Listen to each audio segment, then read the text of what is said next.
नमस्कार। मध्य प्रदेश के मुख्यमंत्री मोहन यादव और उनके परिवार को लेकर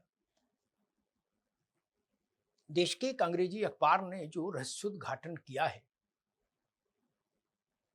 वो चौंकाने वाला है और नैतिकता के संदर्भ में बड़े प्रश्न खड़े करने वाला है। मुख्यमंत्री और मुख्यमंत्री का परिवार रियल एस्टेट के बिजनेस में क्यों रहे? कुछ लोग कह सकते हैं कि भाई बिजनेस करने की आजादी तो सबको है। जी हां, सबको है। लेकिन जब आप ऐसी भूमिका में हो जहां से आप ऐसी नीतियां बना सकें जो आपके कारोबार को लाभ पहुंचा सके, आपको लाभ पहुंचा सके, तब फिर वहां संदेह पैदा होता है। वहां पर आप कटघरे में खड़े हो जाते हैं, जैसे आज मोहन यादव खड़े। मैं आपको समझाता हूं। मोहन यादव 2004 से 2010 तक 2004 से 2010 तक उज्जैन विकास प्राधिकरण के वीसी थे, उपाध्यक्ष थे। प्राधिकरण का वीसी बुनियादी ढांचे से जुड़ी सारी योजनाओं का मुखिया होता है उस इलाके में। ये सब जानते हैं, इसमें मेरे बताने की जरूरत तो नहीं ना। और उस विकास प्राधिकरण का उपाध्यक्ष होते हुए मोहन यादव और उनका परिवार जमीन का धंधा भी कर रहा था, धनाधन। इसलिए उनके पास वो जादुई शक्ति थी कि वो जहां जमीन खरीद लेते थे वहीं झप से सरकारी योजना आ जाती थी और उनकी 10 रुपए की जमीन 10,000 की हो जाती थी, क्योंकि वो खुद ही उपाध्यक्ष थे प्राधिकरण के। उन्हीं को ये तय करना है कौन सी स्कीम कहां आनी है, हाउसिंग की, कॉमर्शियल की, रेजिडेंशियल की। समझिए, खुद ही जज और अपना ही मुकदमा, तो फैसला क्या होगा समझ आ जाएगा। 2011 से 2013 तक यही मोहन यादव मध्य प्रदेश पर्यटन विकास निगम के मुखिया रहे, अध्यक्ष। कहां पर्यटन के लिए क्या काम करना है ये इन्हीं को तय करना था, इन्हीं की कलम से। तो जहां जहां जमीन खरीदी वहीं वहीं पर्यटन को विकास का काम मिल गया, बात खत्म हो गई। पर्यटन का विकास हो ना हो, मोहन यादव जी के परिवार का विकास तो तय। सैया भय कुतवाल तो अब डर काहे को रे। डर का मसला नहीं, यहां तो सैया के कुतवाल होने पर लक्ष्मी सिद्ध योग बन गया, लक्ष्मी सिद्धि योग, कुबेर सिद्धि योग बन गया। 2013 से उज्जैन दक्षिण के एमएलए हैं मोहन यादव जी। तो स्वाभाविक है एमएलए की दखल में भी, एमएलए की भी दखल रहती है। कौन सा हाईवे कहां निकले, कौन सी सड़क कहां निकले, इधर एक्सप्रेसवे बने कि उधर पार्क बने, कि इधर सिनेमा घर बने कि उधर मॉल बने। और हमारी जमीन पर हम जो चाहे वो बनवा लेंगे, स्वाभाविक है, क्योंकि हम सरकार हैं। 2020 से 2023 तक मोहन यादव जी शिक्षा मंत्री रहे मध्य प्रदेश के। और जिन लोगों को ये भ्रम हो कि नहीं नहीं भाई साहब देखिए कारोबार तो सब करते हैं, कौन नहीं करता है, कारोबार में क्या समस्या, उनके चक्षु खोलने के लिए मैं बता दूं कि 2020 से 23 तक जब ये शिक्षा मंत्री रहे, उस समय इनके परिवार के नाम उज्जैन में जमीनों की रजिस्ट्री की रफ्तार कई गुना तेज हो गई थी। बोलो सियावर रामचंद्र की जय। कई गुना तेज हो गई थी रफ्तार, थोड़ी बहुत नहीं। क्यों? आप तो शिक्षा मंत्री थे, फिर ये जमीनों की रफ्तार, खरीद की रफ्तार तेज कैसे हो गई? इसका मतलब कहीं कोई रिश्ता था इसका, जमीन और आपका, मंत्रालय का। और जब से मुख्यमंत्री हुए हैं तब से तो जय जय है। अब तो आला सरकार हो गए, सुल्तान आलम हो गए। 2021 से 25 तक, 26 का आंकड़ा नहीं है, 21 से 25 तक जो एक्सप्रेस की रिपोर्ट कहती है 253 एकड़ से ज्यादा जमीन खरीदी है मोहन यादव और उनके सगे संबंधी, उन्हें परिवारीजनों ने 194 प्लॉट खरीदे। तो सोचिए क्या रंगबाजी है भाई, क्या गजब का। और एक ऐसा नहीं कि मोहन यादव ही केवल फले फूल रहे, सपरिवार फलने फूलने का अद्भुत कार्यक्रम है जो मोहन यादव कर रहे हैं।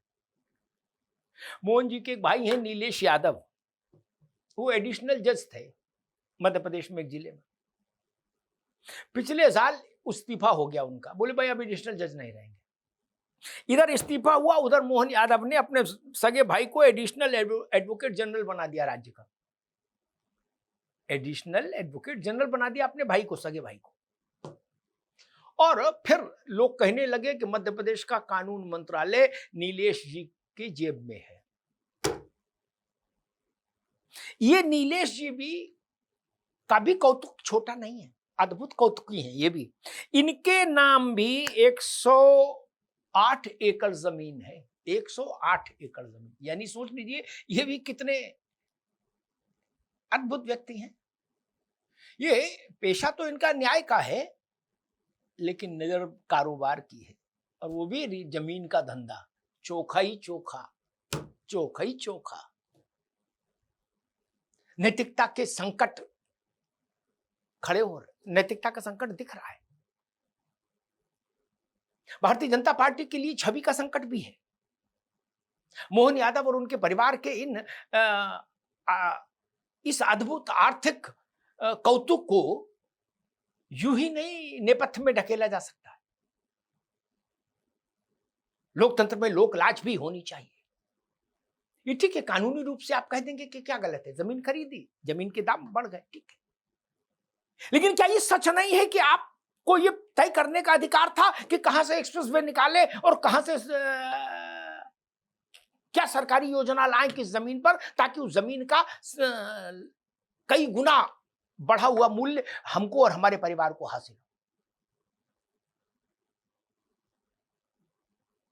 इसलिए मैंने कहा था कि जमीन के धंधे में मुख्यमंत्री और मुख्यमंत्री के परिवार को नहीं होना चाहिए, रियल एस्टेट के धंधे। आप ही फैसला करने वाले, आप ही उस फैसले से लाभ लेने वाले हो जाएंगे। ये स्वीकार्य नहीं होना चाहिए। भारतीय जनता पार्टी के लिए ऐसी स्थितियां संकट का कारण बनेंगी, ये लिख लीजिए मेरी बात। मोहन यादव और उनके परिवार ने, जब मोहन यादव का चयन हुआ था मुख्यमंत्री के लिए, तब भी लोग चौंके थे कि ये मुख्यमंत्री कैसे बन रहे हैं भाई, क्या मसला है।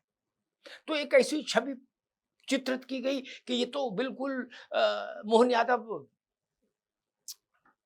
मोह माया से परे हैं। आज लोग कह रहे हैं आबकारी का भी मसला है और खनन का भी मसला है और जमीन का भी मसला है, सब में दखल है भाई की। फिर कारोबार कर लीजिए, मुख्यमंत्री की कुर्सी की क्या आवश्यकता है। ये तरीका ठीक नहीं होना है ना। कारोबारी ही मुख्यमंत्री होगा और मुख्यमंत्री ही कारोबारी होगा, तो क्या निर्णय होंगे हमको भी पता है और आपको भी पता है।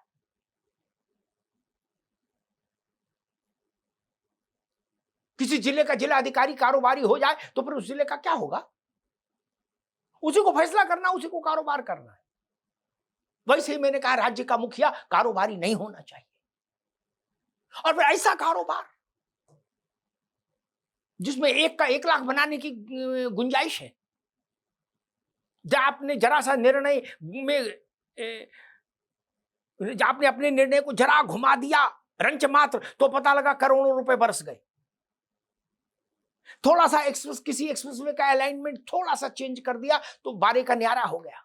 क्या ये पता नहीं सबको? सबको पता है। और ये फैसला करने की स्थिति में तो आप मुद्दत से हो मोहन यादव जी। आप 2004 से इस खेल में महत्वपूर्ण भूमिका अदा करने वाले पदों पर हो। जमीन के धंधे को प्रभावित करने वाले पदों पर मोहन यादव 2004 से हैं लगातार आज तक। 2004 से सोच लीजिए कितना समय हो गया। 22 साल से जमीन के कारोबार को, धंधे को पूरी तरह प्रभावित करने की हैसियत रखने वाले पदों पर मोहन यादव लगातार हैं। और जब मुख्यमंत्री हो गए तब तो फिर सर्वे सर्वा, मालिक मुख्तार, सुल्तान आलम,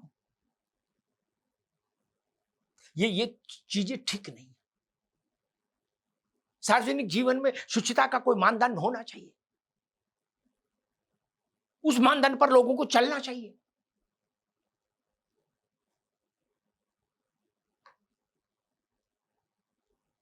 आपको राजनीति करनी है तो राजनीति करिए, कारोबार करना है तो कारोबार करिए,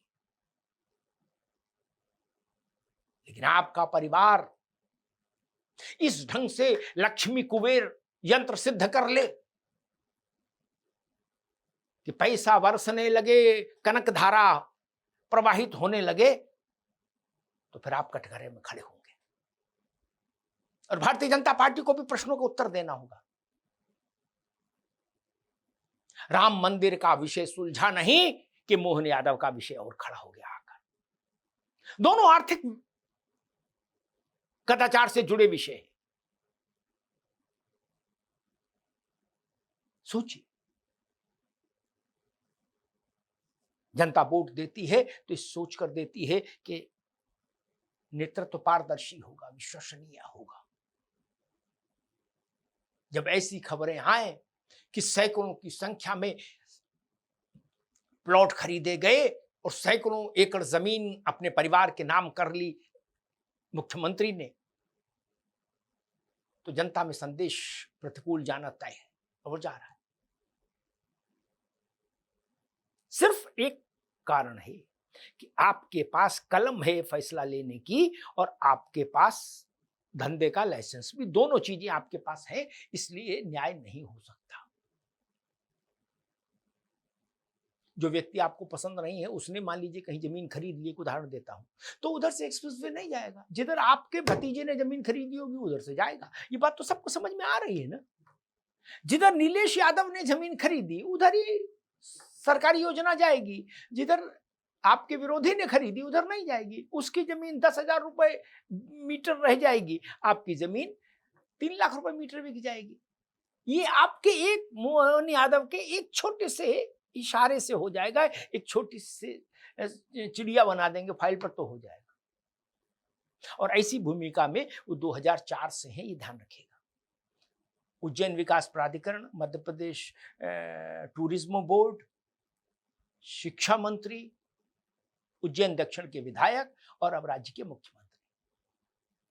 कैसा मणिकांचन संयोग है। आहा, इधर कुर्सी उधर धंधा, दोनों चोखे। कुर्सी भी बढ़ती रही और धंधा भी बढ़ता रहा।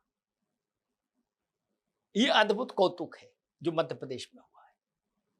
लेकिन मैं एक बात की चेतावनी जरूर दूंगा, पार्टी कोई हो, जो लोग सत्ता के बड़े आसनों पर विराजित होते हैं, उन्हें इस ढंग के धंधों से दूर रहना चाहिए जिसमें जमीन, मुख्य रूप से जमीन का धंधा, भवन निर्माण का धंधा, खनन का धंधा और शराब का धंधा। इन 4 तरह के व्यापारों से तो कम से कम आपको बचना चाहिए। लोकलाज यही कहता है, लोक निष्ठा यही कहती है, विश्वसनीयता की कसौटी यही है। धन्यवाद।